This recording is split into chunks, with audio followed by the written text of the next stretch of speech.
Okay. નમસ્કાર, હું છું વિક્રમ વકીલ. આપ જોઈ રહ્યા છો હોટલાઇન ન્યૂઝ.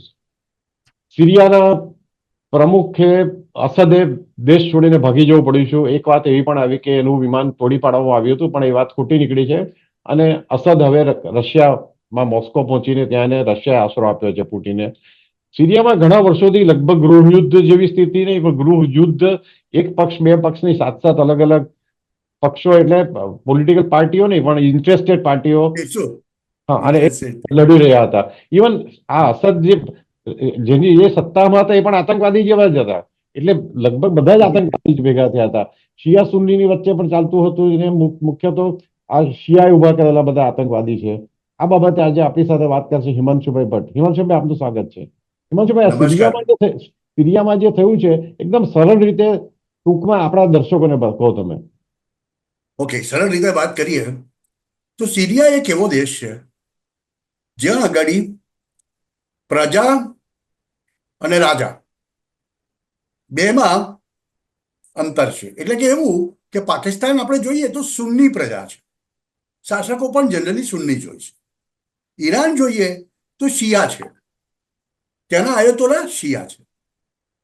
પણ સિરિયાની અંદર ઉલટું છે.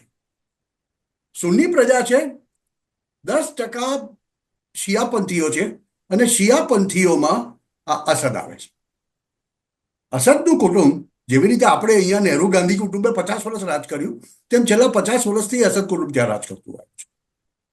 જ્યારે 2012માં આરબ સ્પ્રિંગ્સ કહેવાય છે, જેને આપણે ઓળખીએ છીએ આરબ સ્પ્રિંગ્સ, કે જેમાં લિબિયાના ગદ્દાફીની સત્તા ગઈ, ઈરાકમાં સત્તા પલટો થયો. હવે બાથ પાર્ટી જ્યાં જ્યાં સત્તામાં હતી ત્યાં લિબિયામાં ગદ્દાફીને ખતમ કરાયો, ઈરાકમાં સદામને ખતમ કરાયો. તે સમયે પણ આરબ સ્પ્રિંગ સમયે પણ અસદ સત્તા પર ટકી રહ્યા હતા. ત્રીજો વારો એમનો હતો. આ કરેલું યુએસએ હતું. ગદ્દાફીને ખતમ કર્યા, હુસેનને ખતમ કર્યા, પણ બાકી રહી ગયેલા અસદ. હવે અસદને એ વખતે બચાવ્યા કોણે? તો કે તે વખતે બચાવ્યા રશિયાએ. હવે એનું મુખ્ય કારણ શું? તો કે રશિયાને મેડિટેરેનિયન સી, જેને આપણે કહીએ, તેનો પોતાનો ટ્રેડ રૂટ ચાલુ રાખવો હોય તો સિરિયામાં એમનું એક નૌકા મથક છે, ત્યાંથી જ થઈ શકે. કે રશિયાને મેડિટેરેનિયન સીમાં જવા માટે બીજો કોઈ એક્સેસ નથી. અને એટલે રશિયાના સિરિયામાં મેડિટેરેનિયન સી ઉપર એક નૌકા મથક છે, એટલે શિપ સ્ટેશન છે, બીજું એરપોર્ટ છે. રશિયાને એટલો ઇન્ટરેસ્ટ છે. અત્યારે સિરિયામાં 7 દેશોને રસ છે, સિરિયા સહિત. 7 દેશો કયા?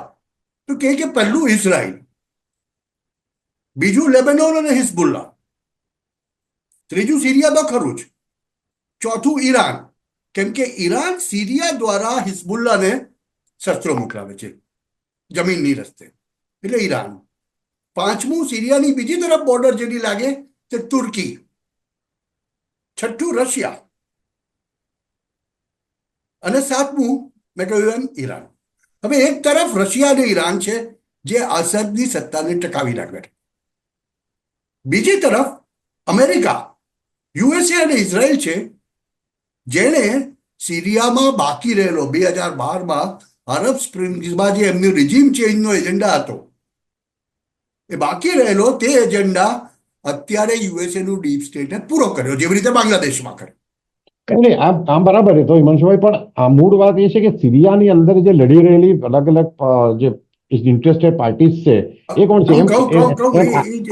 આઈસિસ થી માંડીને જે બાકીના અલ કાયદાના પણ આમાં ઇન્ટરેસ્ટ છે થોડા. એટલે આમાં સિરિયાની અંદર અત્યારે એવું છે, સિરિયાના એક ભાગમાં કુર્દિસ્તાન છે, કર્દિસ્તાન, યુએસ જેનું સમર્થક છે. બીજી સિરિયામાં અત્યારે આઈસીસે નામ બદલી કાઢ્યું છે. નવું નામ છે એનું HTS.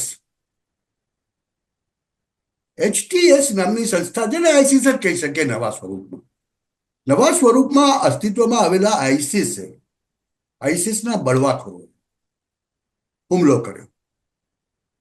કર્યો. કોની ઉપર? સિરિયાના એક શહેરની ઉપર, અલેપ્પો કરીને શહેર છે, તેને પહેલા કબજામાં અને ત્યાંથી એ લોકો દક્ષિણ ભાગમાં તરફ આવ્યા, સિરિયાના કેપિટલ ડમસ્કસ તરફ. તે તરફ આવીને જે દળો, જે આઈસિસ જે માટે જે એવું કહેવાતું કે હિંસક પ્રવૃત્તિના ત્રાસવાદી હોય છે, એટલે એ લોકો હિંસક વિડીયો મૂકવા માટે પણ જાણીતા છે. એચટીએસ એ નથી કરતું, પણ હિંસક એટલું જ છે. હવે એમણે સિરિયન આર્મીને મારવાની ચાલુ, એટલે બીજી તરફથી રશિયન બોમ્બર્સોએ એરથી એ લોકોને સપોર્ટ આપ્યો, એટલે બચાવવાનો પ્રયત્ન કર્યો અસદને, જે શક્ય નહીં બન્યું. એટલે 48 કલાકમાં અસદે દેશ છોડીને ભાગી જવું પડ્યું, એ રશિયા ગયા. હવે અમેરિકા માટે દરેક જગ્યાએ, અમેરિકાના ડીપ સ્ટેટ માટે કે અમેરિકાના રિજીમ ચેન્જ સ્પેશિયાલિસ્ટો માટે દરેક જગ્યાએ છેલ્લા 5 વર્ષમાં તમે જોજો આ પેટર્ન રિપીટ થઈ રહી છે.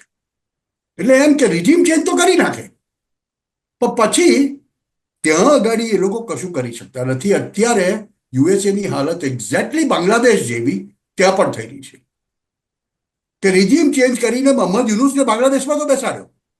એવી રીતે સિરિયાની અંદર પણ આ રિજીમ ચેન્જ કરાવીને એચટીએસના એટલે આઈસિસના ત્રાસવાદીઓને દમસ્કસ સુધી પહોંચાડવામાં તો મદદ કરી, એટલે સપોર્ટ આપ્યો. કહેવાનો મતલબ કે સપોર્ટ આપ્યો. અને સપોર્ટ કોના થ્રુ મળ્યો છે? સિરિયામાં વાયા તુર્કી. તુર્કી નેટોનું એક સભ્ય છે, એટલે તુર્કિસ્તાની જે દળો છે, તુર્કીના દળોએ સપોર્ટ આપીને સિરિયામાં રેજીમ ચેન્જ કર્યો. હવે આવી સ્થિતિની અંદર અમેરિકન ડીપ સ્ટેટ પોતાનો ઓબ્જેક્ટિવ તો કરે છે, પણ સાથે સાથે તકલીફ એ છે કે ત્યાર પછી એમનું કઈ સે રહેતું નથી, કશું જ રહેતું નથી. એટલે આજે તમને ગઈકાલે છેલ્લા 24 કલાકમાં જેવા સમાચાર બી આવ્યા કે અમેરિકી બોમ્બરોએ આઈસિસ પર સિરિયાની અંદર ભયંકર બોમ્બમારો કર્યો. એવું પણ કરવું પડતું છે. એટલે ત્યાં આગળ જે પરિસ્થિતિ છે ને, જેના માટે શબ્દ વાપરીએ છીએ આપણે, મેસ, સિરિયન મેસ. એટલે ત્યાં સિવિલ વોર એવી રીતે થઈ ગઈ છે કે કોઈને ખબર નથી પડતી ક્યાં શું થઈ રહ્યું છે. હવે દક્ષિણ તરફથી ઇઝરાયેલી દળો, જેનું નામ લોકોએ સાંભળ્યું હશે કે ગોલન હાઇટ્સ, ઇઝરાયેલી દળોએ ગોલન હાઇટ્સ કબજે કરેલી છે. ત્યાંથી એ સીધા સિરિયામાં આવીને આક્રમણ કરી શકે છે. હવે આ બાજુથી એચટીએસ એટલે આઈસિસના કટ્ટર ઇસ્લામિક આતંકવાદીઓ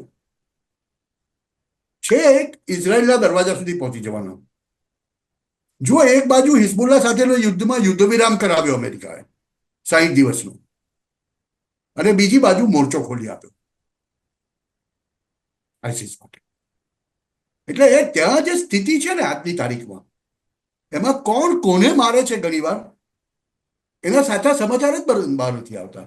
એનું કારણ એ છે કે સિરિયાની અંદર એક પણ ઇન્ડિપેન્ડન્ટ પત્રકાર, એક પણ ઇન્ડિપેન્ડન્ટ એજન્સી અત્યારના તબક્કે ઓપરેટ નથી કરતી.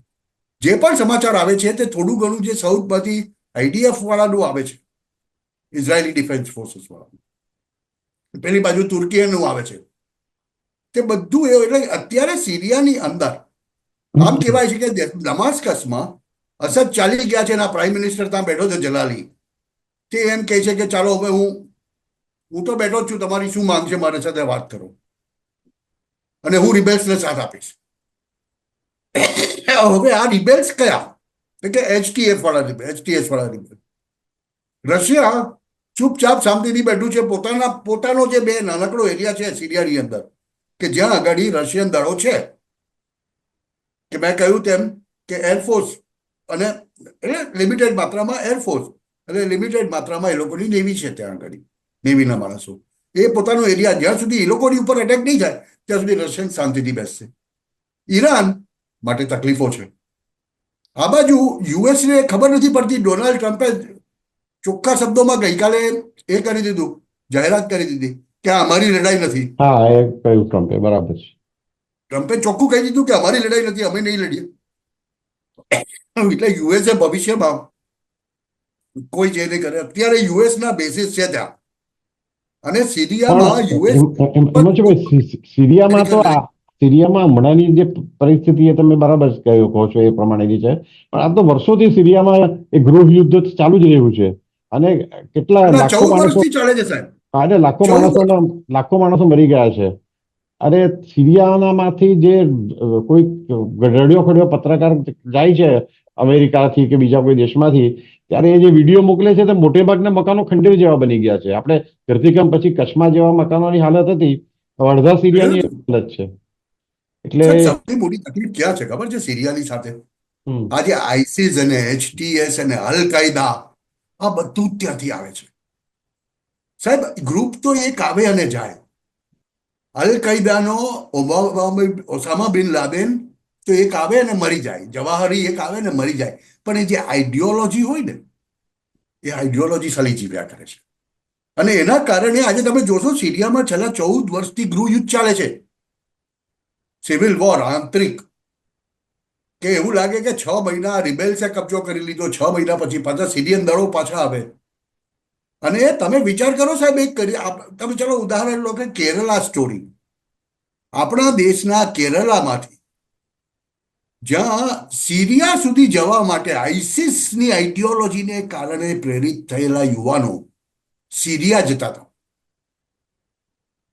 તો આ આઈડિયોલોજી કેટલી ખતરનાક હોઈ શકે?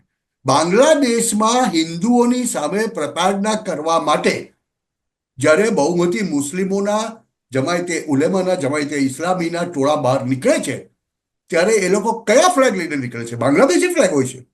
નહીં સાહેબ, એ આઈસિસના ફ્લેગ હોય છે. અને આઈસિસના ફ્લેગ એટલે કે આઈસિસ અને અલ કાયદાની જે આઈડિયોલોજી છે, ભલે એ લોકો બંને એકબીજા સામે લડતા હોય, તો એ લોકોની આઈડિયોલોજી તો કટ્ટર જિહાદી છે. હવે આવી સ્થિતિમાં એ આઈડિયોલોજી જો ભારતમાં ઘર કરવા માંડે ધીમે ધીમે, તો આપણે અહીંયા ગૃહમાં કેવી હાલત પેદા થાય? ભારતમાં એટલે સિરિયા ચલાવવાની, ગૃહયુદ્ધ ચાલુ કરવાની એક ખ્વાહિશ એક સોરોસ અમુક જેવા માણસ. અમુક અમુક તત્વો જે ભારતમાં પણ આ પરિસ્થિતિ કરવાની પ્રયત્ન કરશે, પણ આપણું લશ્કર એટલું મજબૂત છે, આપણું આર્મી એટલું મજબૂત છે અને મોટે ભાગની પ્રજા લોકશાહી પદ્ધતિમાં માને છે, એટલે એ કરવું અશક્ય છે લગભગ, તો હું માનું છું ત્યાં સુધી. હિમાંશુભાઈ, આપ જોડાયા બદલ ખૂબ ખૂબ આભાર. આવા પ્રકારના વિડીયો તમને જોવા ગમતા હોય તો હોટલાઇન ન્યૂઝ ચેનલને લાઇક, શેર અને સબસ્ક્રાઇબ કરો.